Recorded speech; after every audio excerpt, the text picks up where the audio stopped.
అక్కడ కొంచెం బలహీనపడ్డారు ప్రస్తుతానికి. చైనా తైవాన్ మీద ఎప్పుడేం చేస్తుందో ఎవరికి తెలియదు. నెక్స్ట్ 2 years లో ఏదో ఒకటి చేయక తప్పదు. ఎందుకంటే వాళ్ళకి సూపర్ పవర్ స్టేటస్ కావాలి అంటే మాత్రం తైవాన్ని తీసుకోక తప్పదు. అక్కడి నుంచి కొంచెం స్ట్రెంత్ ఫోర్సెస్ డిప్లీట్ చేసి ఇక్కడ తీసుకొచ్చారు. ఇందాక మీరు అన్నారు అది ఎయిర్ క్రాఫ్ట్ క్యారియర్ లో స్ట్రెంత్ ఎంత ఉంటుందని. జనరల్ గా వీళ్ళ సూపర్ ఎయిర్ క్రాఫ్ట్ క్యారియర్స్ 5,000 నుంచి 6,000 స్ట్రెంత్ ఉంటుంది ఒక క్యారియర్ ఎయిర్ క్రాఫ్ట్ క్యారియర్. దానికి ఉన్న డిస్ట్రాయర్స్, ఫ్రిగేట్స్, ఇటువంటి మైన్ స్వీపర్స్ ఇవన్నీ కలుపుకుంటే దాదాపు ఒక్కొక్క ఫ్లీట్ దాదాపు 8,000 నుంచి 9,000 మంది ట్రూప్స్ ఉంటాయి. 2 ఫ్లీట్స్ కాబట్టి దాదాపు 18,000 to 20,000 ఉన్నాయి. అలాగే డీగో గార్షియాలో కొంత B2 బాంబర్స్ పెట్టినట్టు రిపోర్ట్స్ వచ్చినాయి. మిడిల్ ఈస్ట్ లో ఉన్న ఫోర్సెస్ ఇవన్నీ కలుపుకుంటే దాదాపు 40,000-45,000 స్ట్రెంత్ యుఎస్ఏది మోహరించినట్టు మిడిల్ ఈస్ట్ లో తెలుస్తుంది. అయితే ఇప్పుడు చైనాకి మాత్రం డైరెక్ట్ ఇంపాక్ట్ ఏమీ కనిపించట్లేదు. అది పరోక్షంగా కొంచెం చేయడం తప్పే కానీ ఇంకా అంతకంటే ఏమీ తేడా కనిపించదు. చెప్పండి చంద్రశేఖర్ గారు, మీరేమంటారు? సరే, చైనా అన్ని జాగ్రత్తలు తీసుకుంటుంది. ఎక్కువగా చైనా ప్రిఫర్స్ ట్రేడ్ వార్స్. నేరుగా యుద్ధంలోకి దిక్కుండా ఇలాగ ట్రంప్ టారిఫ్లతో కొడితే వాళ్ళు ట్రేడ్ వార్స్తో కొడుతుంటారు. సో ట్రంప్ని కూడా కొట్టారు, దిగొచ్చాడు. 200% అన్నాడు, మన్నాడు పొద్దునకి దిగింది 10%, 20%, లేకపోతే మీరెంత చెబితే అంత అనే దాకా వచ్చేసాడు. చైనా ఏమన్నా ఈసారి నేరుగా యాక్షన్లోకి దిగే అవకాశం ఉందా ఇక్కడ? లేదని నేను అనుకుంటున్నాను సార్. ఎందుకంటే I think China is a very big country, big economy. వాళ్ళ ఇంట్రెస్ట్లు, ఎకనామిక్ ఇంట్రెస్ట్ ఎక్కువనే కానీ ఈ వార్ మాంగరింగ్ కానీ కంట్రోలింగ్ అదర్ కంట్రీస్ కానీ అన్నది ఇమీడియట్ గా మనకు కనపడుతుంది. I think South African bloc లో కానివ్వండి, అనేక దేశాల్లో వాళ్ళు ఇన్వెస్ట్ చేస్తూ వాళ్ళని త్రూ ట్రేడ్ కొద్దిగా ఆ దేశాలని కంట్రోల్ చేస్తున్నారా లేదంటే చేయాలనే ఉద్దేశాలనే మనకు తెలియదు. కానీ war is not the way Chinese strategise, అదైతే మనకు క్లియర్ గా కనిపిస్తుంది. సో ఇప్పుడు ఇరాన్కి వాళ్ళకున్న సంబంధాలను బట్టి ఏదన్నా రావు గారు అన్నట్టుగా behind the scenes technical support లేదంటే సైంటిఫిక్ సపోర్టు ఏదన్నా చేయొచ్చేమో కానీ డైరెక్ట్ గా వాళ్ళు ఇన్వాల్వ్ అవుతారనేది మాత్రం ఎవరు ఎక్స్పెక్ట్ చేయట్లేదు. I don't think so. ఇది కూడా ఇక్కడున్న సినారియో కూడా because there are so many hot buttons all around, ఆ యుఎస్ కూడా అంత బ్లైండ్ గా ఏదో ఫోర్సెస్ డిప్లాయ్ చేసేసి లాంగ్ టర్మ్ వార్ ఎంగేజ్మెంట్ లోకి వెళ్తుందని కూడా నాకు అనిపించట్లేదు. సర్జికల్ గా వాళ్ళు ఏదో 1-2 ల్యాబ్స్ ని, ఆ ఎన్రిచ్మెంట్ ల్యాబ్ ని లేదంటే కమాండ్ సెంటర్స్ ని హిట్ చేయొచ్చేమో, like they did in 25 last year. అది చేస్తూ కొద్దిగా భయపెడుతూ మేము భయపెట్టేశాము అని అనిపించుకుంటూ కొన్ని concessions they get from Iran. అలాగే ఇరాన్ కూడా కొన్ని కన్సెషన్స్ వీళ్ళు ఇస్తారు, అనౌన్స్ చేసినా చేయకపోయినా కానీ ఎకనామిక్ రిలీఫ్ డెఫినెట్ గా ఇస్తారు. సో ఇట్ బికమ్స్ మనకి బయటకి వార్ ఎన్వైరన్మెంట్ కనిపిస్తున్నా, ఆర్మ్ ట్విస్టింగ్ కనిపిస్తున్నా, I think behind the scenes ఇచ్చిపుచ్చుకునే ద్వారంలోనే దీన్ని ఏదో ఒక రకంగా డిఫ్లేట్ చేయాలి అనేది 2 వైపుల నుంచి ఉన్నటువంటి ప్లానింగ్ లాగా నాకు అనిపిస్తుంది. ఇప్పుడు Israel has its own, in fact US కంటే Israel may take more aggressive position అనేది కూడా కొన్ని ఎస్టిమేట్స్ ఉన్నాయి. అవునండి, వీళ్ళని అడ్డం పెట్టుకుని వీళ్ళెటు స్టాండ్ బై గా ఉన్నారు కాబట్టి ఐ థింక్ ఆ ఫస్ట్ ఆ ఇరిటేట్ చేసే ఇరిటెంట్ ఇజ్రాయెలే కావచ్చు. ఇప్పుడు they may start and eventually it becomes a point of no return for US fleet. US కూడా ఇన్వాల్వ్ కావాల్సిన పరిస్థితి వచ్చే అవకాశం ఉంది అక్కడ. కాబట్టి I think people are watching for Israel more than US ఈ మూవ్మెంట్ ఇదంతా కూడా ఐ థింక్ ఇందాక ప్రసాద్ గారు అన్నట్టుగా ఆయన చేసేదానికంటే కూడా భయపెట్టే స్ట్రాటజీ ఎక్కువగా ఉంటుంది కాబట్టి అది ఆయన విధానం కాబట్టి ట్రంప్ గారు I think we are also used it, world is also used it. ఆయన ఎక్కువగా మాట్లాడేస్తాడు, బీ కేర్ఫుల్ అంటాడు, బ్యాడ్ డేస్ ఆర్ అహెడ్ అంటాడు, రకరకాలుగా మాట్లాడుతుంటాడు. దాన్ని అంత సీరియస్ గా తీసుకోవాలంటే బట్ ఆయన యాక్షన్స్ అలా లేవు. I don't think he'll be entangled in another scenario like Vietnam లాంటి కేసెస్, ఆఫ్ఘనిస్తాన్ లాంటి కేసెస్. ఇయర్స్ టుగెదర్ గా వాళ్ళ ఫోర్సెస్ అక్కడ పెట్టి వాటిని సపోర్ట్ చేసి అంత సపోర్ట్ ఫస్ట్ ఆఫ్ ఆల్ ఈయనకి యుఎస్ పబ్లిక్ లో లేదు. కాబట్టి then be extra careful. If at all there is going to be something, it's going to be very surgical. Very short duration thing అని నాకు అనిపిస్తుంది. రైట్. ఒకసారి కల్నల్ పరమేశ్వర్ గారు, ఇక్కడ ఒక సందేహం, అమెరికాని ఇజ్రాయెల్ వాడేస్తుందా, ఇజ్రాయెల్ని అమెరికా వాడేస్తుందా? వాళ్ళ రిలేషన్లు వాళ్ళు ఎక్కడ దాకా వెళ్ళిపోయారంటే ఎవరెవరిని వాడుతున్నారు, ఎటువంటి సిచ్యువేషన్ ఏమో అర్థం కాదు. అది చెప్పడం అది వాళ్ళకి అర్థమవుతుండదు, మనకు అర్థం అవడం చాలా దూరం విషయం. కానీ they gotten entangle so much in this battle of Israel, battle of survival, యుఎస్ఏకి బ్యాటిల్ ఆఫ్ సుప్రమసీ.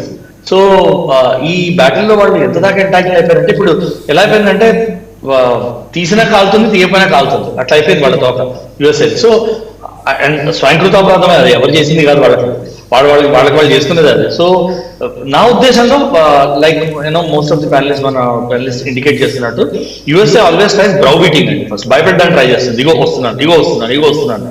సో ఈ ఫ్రిగేట్స్ పంపించినా కూడా అదే. So I don't think 20,000 30,000 troops వాళ్ళు ఇరాన్ కి దగ్గరగా పొజిషన్ చేశారు, నేనైతే అనుకోవట్లేదు. ఈ ఫ్రిగేట్స్ లో మాక్సిమం సెన్స్ ఉంటాయి, కరెక్టే మిగతా ప్యానలిస్ట్ అన్నట్టు, అండ్ మీరు అంటున్న రిపోర్ట్స్ కూడా కరెక్టే ఉండొచ్చు అని. బట్ పాయింట్ ఏమంటున్నానంటే నేను, as of now they would have sent depleted fleets, because if you position 30,000-40,000 troops a country దగ్గర తీసుకెళ్ళినా కూడా it is an open declaration of war. ఇంకంతకన్నా మీకు వేరే ఇండికేషన్ అక్కర్లేదు. 40,000 మందిని తీసుకెళ్లి కూర్చోబెడితే, సిపాయిల్ని 50,000 మందిని తీసుకెళ్లి కూర్చోబెడితే, that means I'm coming for war against you. So maybe ఈ fleets depleted minimum man power తో కూడా పంపించేసి వీటితో. సో డిఓగార్సీలోనో లేకపోతే మిడిల్ ఈస్ట్ లోనో లేకపోతే వాళ్ళ నేటో కంట్రీస్ దగ్గర నేటో కంట్రీస్ లో పొజిషన్ చేసి రెడీగా ఉండొచ్చు, తప్పకుండా ఉండొచ్చు, there is no doubt about it. But as of now USA doesn't want war with Iran because both sides have a lot to lose. Second part of the question, world war లోకి lead అవుతుంది అంటే, China is far smarter than USA thinks it is. And China అంత ఈజీగా they will not get sucked in to such wars and all, and I don't think China will get involved. Already China is giving technological support to వాళ్ళ missile system కి, వాళ్ళ space system కి, అన్నిటికీ China support ఇస్తుంది, technological support ఇస్తుంది. ICBM develop చేయడంలో majorly డాంగ్ఫంగ్ missile systems వాళ్ళు ఏం చేస్తున్నారు, SLB టెక్నాలజీని వాళ్ళు ICBM లో యూజ్ చేయడానికి ట్రై చేస్తున్నారు, అండ్ దానిలో చైనా వాళ్ళకి సపోర్ట్ చేస్తుంది. సార్ జస్ట్ మూమెంట్ సార్, నేను ఫినిష్ చేస్తాను, దాంతో maybe you can come in.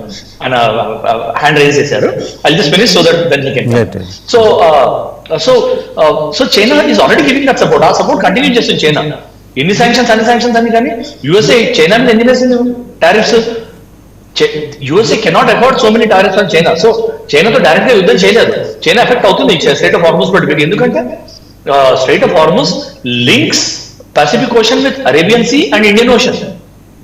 Arabian Sea, Indian Ocean నుంచి మేజర్ వరల్డ్ ఆయిల్ ట్రేడ్. చైనాది 85% to 90% of oil travels to Indian Ocean. Malacca strait నుంచి వెళ్తుంది, which is controlled by India, which means China మీద already effect ఉంది strait of Hormuz close చేయడం వల్ల. So ఇవన్నీ domino effect అంటారు కదా, అట్లా అవుతూనే ఉంటాయి. But world is also going through a phase where this is a generation of limited conflict అండి. వరల్డ్ వార్ అనే దానిలో వరల్డ్ ఇప్పుడు world is also figuring out, multiple things are happening at very fast pace. So limited conflicts అవుతాయి, strategic pincer attack types అవుతాయి. దాని తర్వాత I think they will break back, because no country in the world can afford a world war అండి. అయితే colonel Parameshwar గారు, ఇక్కడ అంటే కొంత అవుట్ ఆఫ్ కాంటెక్స్ట్ కావచ్చేమో, ఇక్కడ ఒక ప్రశ్న ఉంది. ఇప్పుడు మీరు చెప్పిన అంశాల్లోంచి చైనా తాను చేస్తున్న చర్యలకు సంబంధించి నేరుగా ఎక్కడా కూడా కనపడదు. ఐరన్ కర్టెన్స్ వెనకాల ఏం జరుగుతుందో, వీడు డాలర్స్ ముద్రించుకుంటుంటే వాడు యువాన్స్ అక్కడ ప్రింట్ చేసుకుంటున్నాడేమో. బట్ ఓవరాల్గా ఏంటంటే కనపడకుండా, అట్లీస్ట్ అమెరికా చేస్తుంది కనపడే యుద్ధం, వాడు కనపడకుండా చేసే యుద్ధం ఇంపాక్ట్ ఎలా ఉంటుందని? చాలా ఉంటుందండి, ప్రేరేపిస్తుంటారు. నువ్వు నేను సపోర్ట్ చేస్తాను. ఇప్పుడు ఆప్షన్లో కూడా అదేంది, నా వెపన్ సిస్టమ్స్ ఉన్నాయి, నా ఫ్లైట్స్ ఉన్నాయి, చేయి అన్నారు. ఏమైంది, సగం ఫెయిల్ అయ్యేవాళ్ళు. చివరికి పాకిస్తాన్ ఆర్మీ అంతా సీనియర్ లీడర్షిప్ ఒక రూమ్ లో కూర్చుని నమాజ్ చేయాల్సి వచ్చింది ఇండియా అటాక్ చేసినప్పుడు. అది వాళ్ళే ఒప్పుకున్నారు, మేము ప్రే చేస్తుండే అని. దాని తర్వాత వాళ్ళ సోకాల్డ్ ఎవరు ఫీల్డ్ మార్షల్ అనవసరంగా పాపం ఆ ర్యాంక్ ని డెనిగ్రేట్ చేశారు ఆయనకి ఇచ్చి. పాపం మిగతా ఫీల్డ్ మార్షల్స్ అందరూ సిగ్గుపడుతుంటారు, ఇట్లాంటి ర్యాంక్ ఇట్లా కూడా ఇస్తారా అని. బట్ వాట్ ఎవర్, ఆయన అన్నాడు డివైన్ ఇంటర్వెన్షన్ చూసాం మేమని. యుద్ధంలో ఒక సోల్జర్ వెళ్ళి డివైన్ ఇంటర్వెన్షన్ చూసాం, దేవుడు వచ్చి పార్టిసిపేట్ చేశాడంటే అది ఎంత సిగ్గు చేయడానికి. అంటే ఆబ్వియస్లీ దేవుడి మీద నమ్మకం అందరికీ ఉంది, అది వేరే విషయం. కానీ దేవుడే వచ్చి మా వైపు నుంచి ఫైట్ చేస్తా అంటే నువ్వు ఫైట్ చేయలేదనే కదా అర్థం. సో యూనో అవన్నీ దోస్ ఆర్ ఆల్ మంచిగా డిబేట్ చేసుకోవడానికి, ఒక కాఫీ మీద నవ్వుకోవడానికి బాగానే ఉంటుంది, కానీ అది ప్రపంచం ఎరిగిన సత్యాలండి అవన్నీ. So we don't need to go there at all. Those are అంటే వ్యాలిడ్ డిస్కషన్స్ లేనే లేవు అక్కడ. But limited to these things China చాలా పరోక్షంగా చాలా చేస్తూ ఉంటుంది. దాని తర్వాత చైనా ఇలాంటి కంట్రీస్, ఎస్పెషల్లీ పాకిస్తాన్ లాంటి కంట్రీస్ వాళ్ళు టెస్ట్ బట్టి యూజ్ చేసుకుంటారు. వాళ్ళ వెపన్ సిస్టమ్స్ అవన్నీ అక్కడ డంప్ చేస్తారు. మేము కూడా వ్యాలీలో ఆపరేషన్ చేసేటప్పుడు మోస్ట్లీ వాళ్ళు టెర్రరిస్ట్ క్యారీ చేసే గ్రెనేడ్స్ అవన్నీ మేము చూసేవాళ్ళము. All of them are Chinese make, not most, all of them are Chinese make. So Pakistan dumping ground గా యూజ్ చేశారు. వాళ్ళు యూజ్ చేసి వాళ్ళ దగ్గర లైవ్ టెస్ట్ చేసుకున్నారు. సో చేసుకుని వాడుకున్నారు. That is what China does. Right. ఒకసారి పేగేట్ ప్రసాద్ గారు ICBM technology transfer, inter continental ballistic missiles technology transfer చేస్తుంది చైనా. ఇప్పుడు ఇక్కడ అంటే సీరియస్ సబ్జెక్ట్లోంచి కొంత సస్పీషియస్ ఎలిమెంట్స్ ఉన్న సబ్జెక్ట్లోకి వెళ్ళాల్సిన పరిస్థితి. చైనాయే బేసిక్గా 2 నెంబర్ మాల్ ఇస్తుంది మిగిలిన వాళ్ళకని. ఇప్పుడు ఈ ఇరాన్కి కూడా అలాంటి 2 నెంబర్ మాలేనా ఐసీబీఎం ఆ టెక్నాలజీ ట్రాన్స్ఫర్? మళ్ళీ నేను ఎలాగో సాంబశివరావు గారి దగ్గరికి వస్తాను, ఎందుకంటే వారు సైంటిస్ట్ కాబట్టి వారు మీ తర్వాత ఎక్స్ప్లెయిన్ చేస్తారు. తప్పకుండా అండి. Before we get into that topic, so ఇందాక నేను చెప్పింది ఏంటంటే అరౌండ్ 30,000 to 40,000 ట్రూప్స్ ఇన్వాల్వ్ అయ్యి ఉన్నాయి. అంటే యుఎస్ కి ఆ చుట్టుపక్కల రీజియన్ లో ఒక 30 బేసెస్ ఉన్నాయండి. ఎస్పెషల్లీ కువైట్ లో ఒక 13,500 ట్రూప్స్ వరకు ఉన్నాయి. ఖతార్ లో 10,000 వరకు ఉన్న ట్రూప్స్, బహ్రెయిన్ లో ఉన్నారు, యుఏఈ లో ఉన్నారు, జార్డన్ లో ఉన్నారు, ఈవెన్ ఇరాక్ అండ్ సిరియాలో కూడా ఉన్నారు. సో అందు గురించి నేను చెప్పింది ఏంటంటే దే ఆర్ రెడీ. అంటే ఎక్కడ మళ్ళీ అక్కడ యుఎస్ నుంచి ఇక్కడ రావాల్సిన అవసరం లేదు. They are ready as and when call comes within hours they can deploy అనమాట. ఆ జస్ట్ ఇన్ టైం ఏదైతే ఉందో ఆ దీంట్లో ఉన్నారు. సో అయితే ఇంకా మనం చూసుకోవాల్సింది ఏంటంటే this is not going to be a long term war. వాళ్ళు ఏదో ఈ 10 to 15 days వార్ చేసేసి త్వరగా ఎండ్ చేద్దామని అనుకుంటున్నారు, కానీ అది కూడా అవుతుందా లేదా అనేది ఒక డౌట్ ఉంది. అయితే ఇటువంటి పరిస్థితుల్లో ఏంటంటే what is a minimum agree చేసేది, మినిమం అగ్రీబుల్ సొల్యూషన్ ఏంటి అనేది మనము కూడా డిస్కస్ చేసుకోవాలి. ఎందుకంటే ఎవ్రీథింగ్ నీ నాట్ బి ఏ ఇక్కడ పెద్ద వారు అవి ఇవి అని చెప్పేయడం కంటే వాళ్ళకు కూడా ఎకనామిక్ ఇంపాక్ట్ చాలా ఉంటుంది. కాబట్టి వీళ్ళు ఏమంటున్నారు, మాకు అట్లీస్ట్ కొంచెం శాంక్షన్స్ ఏవైతే పెట్టారో మా మీద అవి తీసేయండి అంటున్నారు. వాళ్ళు న్యూక్లియర్ డిటరెన్స్ అంటున్నారు. సో అందు గురించి అక్కడి నుంచి ఒక్కొక్కటి చిన్న చిన్న స్టెప్స్ తీసుకుంటూ ఏదైనా ఒక సొల్యూషన్ వచ్చే అవకాశం కూడా ఉందండి. సో ఇది ఒక అంశం. అయితే ఇంకోటి మీరేం అడిగారంటే సారీ ఇందాక పరమేశ్వర్ గారు అడిగిన దాంట్లో కూడా ఒకటి I just add one point here. ఎందుకంటే ఇజ్రాయెల్ యుఎస్ వాడుకుంటుందా, యుఎస్ ఇజ్రాయెల్ వాడుకుంటుందా అంటే ఒకళ్ళు వాడుకుంటున్నారు అక్కడ. సో ఒకళ్ళకి కావాల్సింది ఏంటంటే ఇజ్రాయెల్ ఎలా వాడుకుంటుందంటే వాళ్ళు లాబింగ్ చేస్తున్నాడు, ఇంకా యాక్షన్ చేయాలి, లేకపోతే ఇంకా ఆ న్యూక్లియర్ డీల్ ఏవైతే ఉన్నాయో వాటి మీద త్వరగా సైన్ చేయాలి, లేకపోతే వాడి చుట్టుపక్కల ఉండే స్ట్రెంగ్త్ అని వాడు చేసుకోవడానికి చూస్తున్నాడు. అలాగే ఈ హమాస్ వీళ్ళని అడ్డు పెట్టుకుని ఏదైతే చేస్తున్నాడో అవి ఎండ్ చేశారని వాడు చూసుకుంటాడు. యుఎస్ ఎలా యూజ్ చేసుకుంటుందంటే ఇజ్రాయెల్ ని ఇంటెలిజెన్స్ లేకపోతే స్ట్రాటజిక్ లొకేషన్ వీళ్ళు డిప్లాయ్ చేసిన వాళ్ళ అసెట్స్ ఎవరైతే ఉన్నారో టెహరాన్ లో అక్కడ, సో వాళ్ళు యూజ్ చేసుకుంటారు. అందు గురించి ఒకళ్ళు వాడుకుంటున్నారు కాబట్టి అక్కడ పెద్ద ఇది లేదు. చివరికి మీరు ఇంకోటి అడిగింది ఏంటంటే ఈ ఐసిఎంబి మనకి వీళ్ళు ఏమైనా చైనా వాళ్ళు సప్లై చేస్తున్నారా అంటే ఉండొచ్చు. సో ఎందుకంటే డైరెక్ట్ ఎవిడెన్స్ అయితే ఎక్కడా లేదు. సో చైనా ఇలా చేసింది లేకపోతే మిసైల్ చేసింది, కానీ కొన్ని ఎలా అంటే ఈ వీళ్ళు షిప్మెంట్స్ వెళ్ళాయి అంటున్నారు. ఆ షిప్మెంట్స్ లో ఏమున్నాయి అనేది మనకి ఇంకా తెలియదు. అయితే యూరోపియన్ ఇంటెలిజెన్స్ వాళ్ళు ఏమంటున్నారంటే 3,000 tons కెమికల్స్ పంపించారు, సోడియం పర్క్లోరేట్ అంటారు. అది ఇవేంటంటే దగ్గర కొంచెం మిసైల్స్ కి, బాలిస్టిక్ మిసైల్స్ కి యూజ్ చేసే కెమికల్స్ అంటున్నారు. సో వీళ్ళు యూజ్ చేస్తున్న టైంని అంటే ఈ నెగోషియేషన్ టైంలో వీళ్ళని మిసైల్స్ వాటిని బలోపేతం చేసుకుంటున్నారా అనేది ఇంకొక చిన్న సందేహం ఒకటి వస్తుంది. అలాగే కొన్ని గైడెడ్ సిస్టమ్స్ అంటున్నారు, అంటే మైక్రో ప్రాసెసర్లు ఇవన్నీ ఏవైతే ఉన్నాయో వాళ్ళ మీద డిపెండెన్స్ ఉన్నాయి. అలాగే నావిగేషన్ యూస్ చేసేవి GPS ఇవన్నీ వీళ్ళు సప్లై చేస్తున్నారా అంటే మరి ICMB ఒకటే చూడకండి, హోలిస్టికల్లీ చూడాల్సింది ఏంటంటే ఇంకా చాలా ఉన్నాయి కదా వీళ్ళవి. సో అటువంటి టెక్నాలజీ కూడా ఏమైనా ఇస్తున్నారా అని ఒక సందేహాలు ఉన్నాయి. కానీ చైనా మాత్రం డెఫినెట్లీ వాళ్ళు డైరెక్ట్ గా అయితే ఇన్వాల్వ్ అవ్వరండి. రైట్. సరే కర్నల్ వీరావు గారి దగ్గర కర్నల్ వీరావు గారు, సరే ఇప్పటిదాకా యుద్ధాలు, ఆయుధాలు, షిప్పులు, ఇరాన్, అమెరికా మాట్లాడు, మళ్ళీ కూడా అమెరికా గురించే మాట్లాడు. ట్రంప్ గారికి చాలామంది కజిన్ బ్రదర్స్ ఉన్నట్టున్నారు అక్కడ. ఆయన రిపబ్లికన్ లీడర్ ఒక ఆయన చాలా ఇబ్బందికరమైన, జుగుప్సాకరమైన కామెంట్ చేశాడు. హ్యూస్టన్ సిటీలో ఉన్న 90 అడుగుల పొడవైన హనుమంతుడి విగ్రహాన్ని ఏర్పాటు మీద ఆయన ఏంటంటాడంటే, మూడో ప్రపంచానికి చెందిన ఏలియన్స్ టెక్సాస్ని ఆక్రమించుకుంటున్నారు. అంటే మనల్ని భారతీయుల్ని, అంటే వాళ్ళకి కాలం కలిసి రాక ఇలాంటి వాళ్ళందరూ ఒక చోట చేరుంటారా ఏంటి, అసలు వాళ్ళ తెంపరతనం ఏంటి? ఇది కేవలం రిపబ్లికన్స్కే కాదనుకుంటున్నాను. మొత్తం అమెరికాలో చాలా రాదర్ వెస్టర్న్ కంట్రీస్ లో రేసిజం విపరీతంగా ఉంటుంది. ఇంకా అమెరికాలో అయితే little Lebanon, little Spain, little India అన్ని చిన్న చిన్న గెట్టోయిజేషన్ కూడా చాలా విపరీతంగా ఉంటుంది.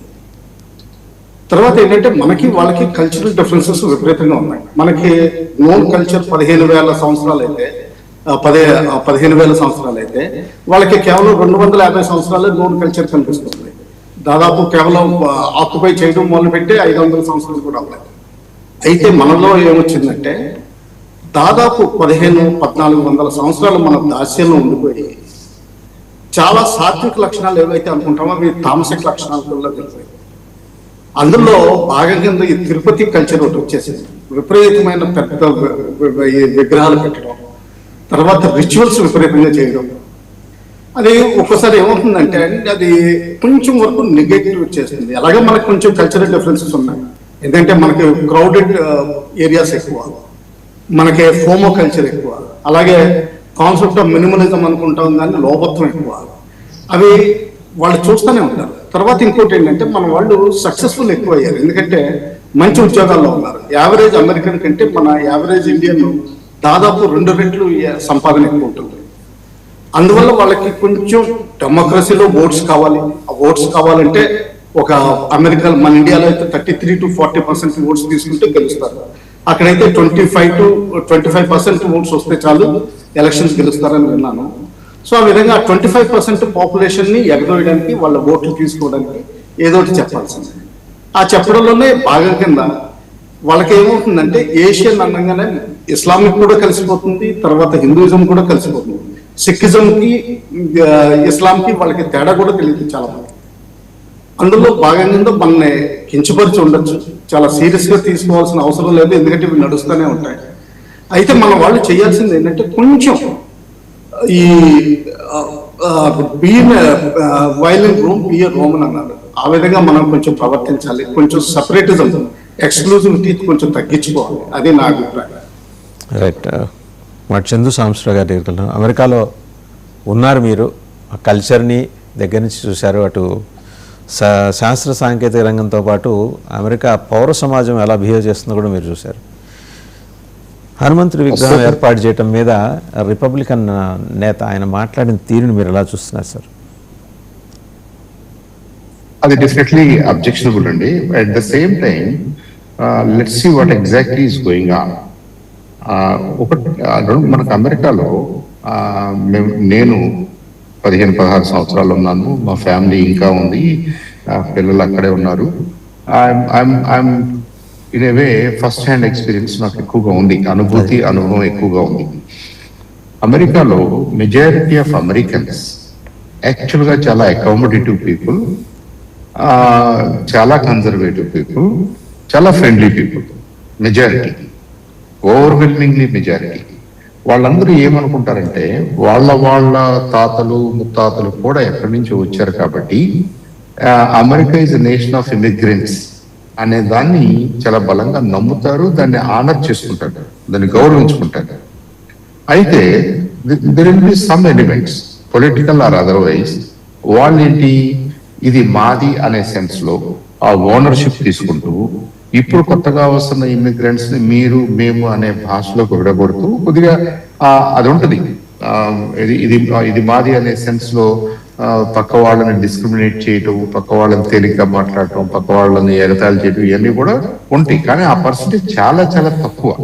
కాబట్టి people from all over the world US వెళ్ళగలరు, యుఎస్ లో చదువుకోగలరు, పని చేయగలరు, బిజినెస్ చేయగలరు, ఉండగలరు. Compare to other nations, other countries around the world, US is more accommodative అని నేను అనుకుంటాను. అది నా అనుభవం, వెరీ జనరల్లీ స్పీకింగ్, ఓవరాల్ గా. అయితే మనకి ఇలాంటివి కూడా జరుగుతున్నాయి. ఇది ఎవరో ఒక లీడరు లేదా ఏదో ఒక స్పోర్ట్స్ పర్సన్, ఒక బిజినెస్ మ్యాన్ ఏదో ఒక ర్యాండమ్ గా ఒక పెద్ద స్టేట్మెంట్ వేసేస్తాడు. అది అతని ఇన్నోసెన్స్ లో నుంచి రావచ్చు, లేదా వ్యూహాత్మకంగా కూడా చేయొచ్చు. ఇప్పుడు కల్నల్ రావు గారు అన్నట్టుగా హ్యూస్టన్, టెక్సస్ స్టేట్ అనేది one of the red neck states అంటారు. రెడ్ నెక్ అంటే ఏంటంటే ఎక్కువగా వైట్స్, కాకేషియన్స్ ఉంటారు. వాళ్ళకి ఆ సుప్రిమసీ థాట్స్ కూడా ఎక్కువగా ఉన్న ప్లేస్ అది టెక్సస్ స్టేట్ అనేది. లోన్ స్టార్ స్టేట్ అని కూడా అంటారు. అంటే we are different from rest of the US అనే సెన్స్ లో కూడా ఉంటారు వాళ్ళు. యుఎస్ లోనే ఇంకా మేము ఎక్కువ, కాకేషియన్స్ లోనే ఇంకా మేము ఇంకెక్కువ అనే ఫీలింగ్ లో ఉన్నటువంటి టెక్సస్ స్టేట్ లో, సదరన్ స్టేట్ లో న్యాచురల్ గా ఈ ఫీలింగ్స్ ఎక్కువగా బయటపడుతుంటాయి. మీకు నార్దర్న్ స్టేట్స్ లో ఈ ఫీలింగ్స్ తక్కువ కనిపిస్తాయి, మనకి సదరన్ స్టేట్స్ లో ఎక్కువ కనిపిస్తాయి. ఒకప్పుడు ఇంకా ఎక్కువగా ఉండేవి. ఇప్పుడు ఆఫ్ లేట్ వాళ్ళు కొద్దిగా టైమ్ గా ఉన్నాయి. 1960s తర్వాత, 70s తర్వాత the more and more they started integrating with the rest of the world, ఈ ఫీలింగ్స్ ను మార్చుకుంటూ ఇప్పుడున్న జనరేషన్ లో ఈ హేట్ స్పీచెస్ ఇవ్వడం కానివ్వండి, దాన్ని అలో చేయటం కానీ, దాన్ని ఎంజాయ్ చేయటం కానీ అనే కల్చర్ లేదు, నిజంగా లేదు మనకి. వాళ్ళు ఏదో వాళ్ళ పాప్ కల్చర్ లోనో వాళ్ళ ఇంకోటో మనకేదో మనం వీడియోలో చూస్తామే కానీ రియల్ సొసైటీలో అంత ఎనిమాసిటీ కానీ, అగ్రెషన్ కానీ, ఎదుటి వాళ్ళ మీద ద్వేషం పెంచుకోవడం కానీ కనపడదు మనకి. హ్యావింగ్ సెడ్ దట్, రెండో సైడ్ వద్దాం. ఇప్పుడు మనం అమెరికాని లేదంటే టెక్సస్ లో ఉన్న ఒక ఎవరో అలెగ్జాండర్ డంకన్ అని ఒక సెనెట్ కి వెళ్ళాలనుకుంటున్న రిపబ్లికన్ లీడర్ అతను పొలిటికల్ బెనిఫిట్ కోసం ఏదో మాట్లాడాడు, అగ్రెసివ్ గా మాట్లాడాడు. అలాంటివి అన్ని దేశాల్లో దొరికి మన దేశంలో కూడా మనం అనేక సందర్భాల్లో చూస్తాం. ఇది ర్యాండమ్ గా అగ్రెసివ్ గా ఏదో తలకమాలని ఒక మాట అనేస్తారు, ఆ మాటకి మిగతా వాళ్ళందరూ డిస్కస్ చేసుకుంటారు. అలాంటి స్ట్రాటజీలో భాగంగా అతను అని ఉండొచ్చు. అది ఒక సైడ్ ఆఫ్ ద స్టోరీ. రెండో సైడ్ ఆఫ్ ద స్టోరీ ఏంటంటే, మనకి ఒక ఏజోల్డ్ డిక్టమ్ ఒకటి ఉంది, ఏంటి, be a Roman in Rome అని. అది అన్ని దేశాలకి, అన్ని కల్చర్స్ కి, అన్ని ప్రజలకి పనికొస్తుంది. నేను మీ ఊరు వచ్చినప్పుడు మీ ఊర్లాగా ఉండడానికి ట్రై చేయలే కానీ మా ఊర్లో ఇలా ఉంటది కాబట్టి అని మీ మీద నేను చేసిన మీరు ఒప్పుకోరు. మనం డెఫినెట్ గా మనం రీసెంట్ గా వెళ్ళాము, ఒక 20, 30, 40 సంవత్సరాల నుంచి మన వాళ్ళు ఎక్కువగా వెళ్తున్నారు. మనం చదువుకుంటున్నాము, సెటిల్ అవుతున్నాము, పని చేస్తున్నాము, వాళ్ళ ఎకానమీకి కంట్రిబ్యూట్ చేస్తున్నాము. ఆబ్వియస్ గా మనకి అడ్వాంటేజ్ ఉంది కాబట్టి మనం ఆ పని చేస్తున్నాం. ఏదో మనం వెళ్ళి అమెరికాను ఉద్ధరిస్తున్నాం అనే పోస్చర్ మనం ఎప్పుడు తీసుకోకూడదు. మనం వెళ్ళి అమెరికాను ఉద్ధరించాల్సిన అవసరం లేదు. అమెరికన్స్ మనల్ని ప్రత్యేకంగా మీరు వచ్చి మమ్మల్ని ఉద్ధరించాలని మనకేం ఇన్విటేషన్ ఇవ్వలేదు. It's a mutual benefit. మనకు కావాల్సింది అక్కడ ఉంది, వాళ్ళకి మనతో అడ్వాంటేజ్ ఉంది. కాబట్టి సొసైటీస్ రెండు దగ్గరకు వస్తూ ఒక ఫ్రెండ్షిప్ తోటి, సుహృద్భావంతో కలిసి పనిచేస్తున్న సమయంలో మనం కూడా దాన్ని కాపాడుకోవాలి. మనం టెంపుల్స్ ఉన్నాయి. Shiva Vishnu temple Washington DC దగ్గర చాలా ఫేమస్ టెంపుల్ ఉంది. పిట్స్బర్గ్ లో ఉంది. కనీసం 100-200 టెంపుల్స్ మనకి చాలా పాపులర్ టెంపుల్స్ ఉన్నాయి. Well revered, well respected. చాలా మంది అమెరికన్స్ కూడా అక్కడికి విజిట్ చేస్తారు. కాబట్టి అలాంటి మన ప్రొఫైల్ మనం కాపాడుకుంటూ, మన ఆధ్యాత్మికతను మనం కాపాడుకుంటూ, మనం కూడా ఆ సొసైటీని ఎంకరేజ్ చేస్తూ ఇంటిగ్రేట్ అవుతూనే మనం ముందుకెళ్ళాలి. కానీ నేను 80 అడుగులు, 90 అడుగులు, 100 అడుగులు, 200 అడుగులు విగ్రహాన్ని మీ ఊర్లో పెడతాను అనుకోండి, నిజంగా దాని అవసరం ఉందా? What must be going on? మన వాళ్ళ మైండ్ లో ఏం జరుగుతూ ఉంటది? ఇప్పుడు ఎవరైనా మనకున్న సాధు సంతుల్లో ఎవరైనా సరే మీరు ఏదో చేయమన్నారు, ఆ విగ్రహారాధన okay, that is our practice, దాన్ని ఎవరు కాదంటలేదు. మన స్టైల్ ఆఫ్ ఆ, ఈ ఆధ్యాత్మిక యాక్టివిటీస్ గతంలో ఎలా జరిగినాయి, ఇప్పుడు ఎందుకంత మనం ఎగ్జిబిషనిజం లోకి వస్తున్నాం. రైట్. ఎగ్జిబిషనిజం ఆబ్వియస్లీ అది ఐబ్రోస్ రైట్ చేస్తుంది, చాలా మందికి ఇరిటేటింగ్ గా ఉంటది.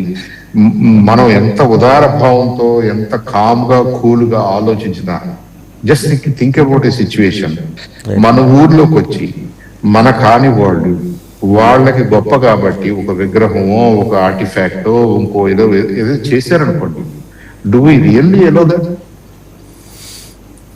డంకన్ బయటపడి మాట్లాడాడు, అలా మాట్లాడకుండా ఉండవలసింది. అతను ఇంకొక సివిక్ సెన్స్ లో ఇలా కాదు, యుఎస్ లో ఇలా మనం ప్రాక్టీస్ చేయట్లేదు కాబట్టి లెట్స్ ఎవరి ప్రాంతాల్లో వాళ్ళు, ఎవరి టెంపుల్స్ లో వాళ్ళు వాళ్ళ విధంగా చేసుకోండి, ఈ ఎగ్జిబిషనిజం వల్ల సమస్యలు వస్తాయి అని అన్నారు అనుకోండి, డిబేట్ చేశారనుకోండి, అనుంటే బాగుండేది.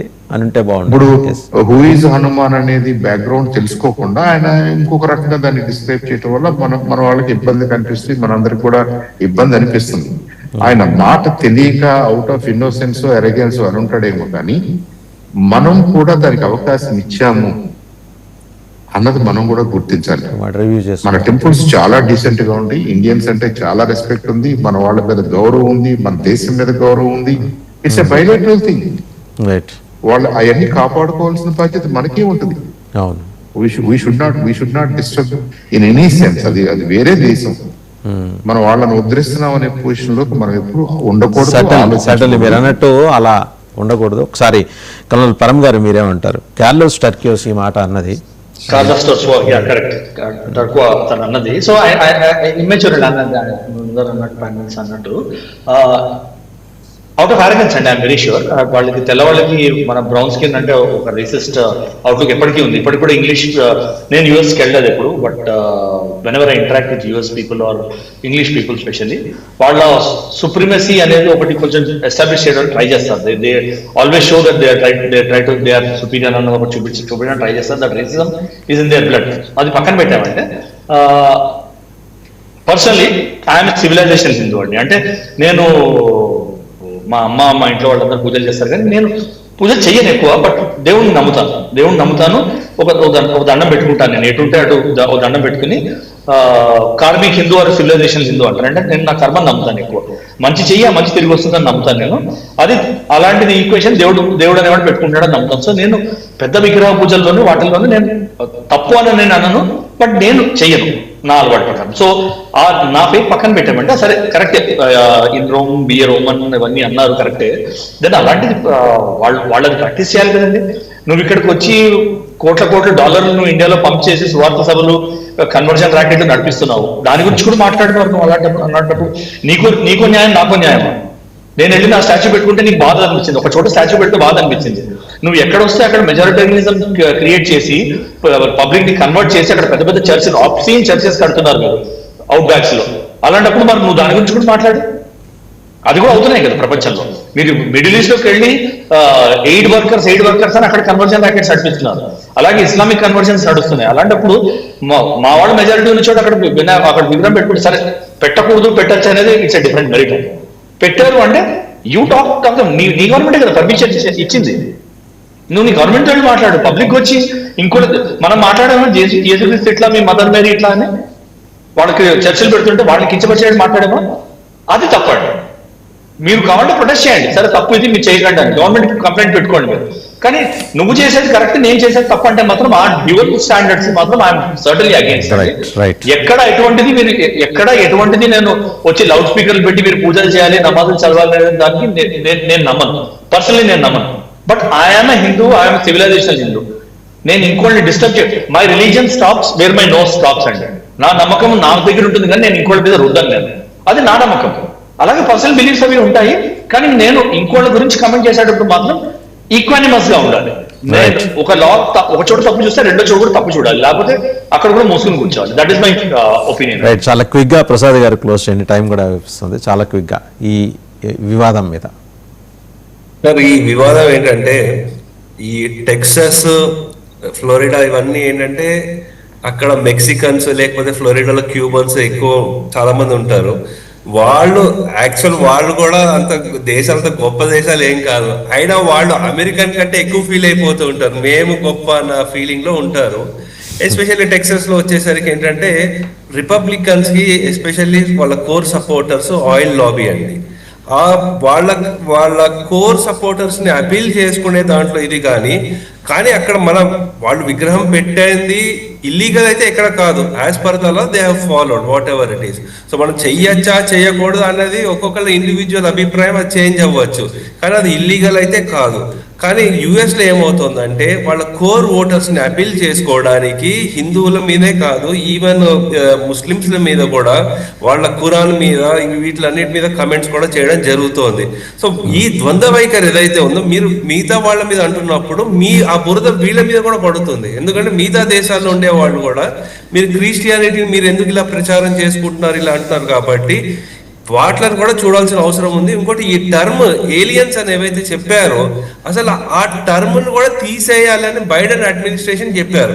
ఏలియన్స్ అంటే ఏంటంటే మనుషులు కాని వాళ్ళు, ఎక్కడో వేరే ప్రపంచం నుంచి వచ్చిన వాళ్ళు అంటారు, కానీ దీన్ని మార్చాలని చెప్తే మళ్ళీ వీళ్ళు దాన్ని ఇంక్లూడ్ చేశారు. అంటే నాన్ సిటిజన్స్ ని వీళ్ళు ఏలియన్స్ పదాన్ని తీసేసి నాన్ సిటిజన్ పెట్టారన్నారు. కానీ మళ్ళీ ఈ ట్రంప్ అడ్మినిస్ట్రేషన్ వాళ్ళు ఏం చేశారు, మళ్ళీ ఏలియన్స్ అని తీసుకొచ్చారు. సో ఇవేంటంటే మేము మిమ్మల్ని మామూలు టర్మ్ అయితే ఏంటంటే మనుషులుగానే పరిగణించము అన్నది. సో ఆ ధోరణి ఏదైతే ఉందో ఎక్స్ట్రీమ్స్కి వెళ్తుందో ఎక్కడైతే యుఎస్ లో, అది మళ్ళీ న్యూట్రల్ రావాల్సిన అవసరం చాలా ఉందండి. ప్రపంచం ఇలాగే అవుతుంది. రైట్, థ్యాంక్ యూ ప్రసాద్ గారు, కల్నల్ పరమేశ్వర్ గారు, కల్నల్ వీరావు గారు అండ్ చంద్రశంకర్ గారు, అందరికీ ధన్యవాదాలు. సో చూసాం కదా ఇరాన్ స్ట్రాటజీ ఏంటి, అమెరికా ఎలా వెళ్ళబోతోంది, యుద్ధం దాకా వెళ్తుంది కానీ యుద్ధం చేయకపోవచ్చు.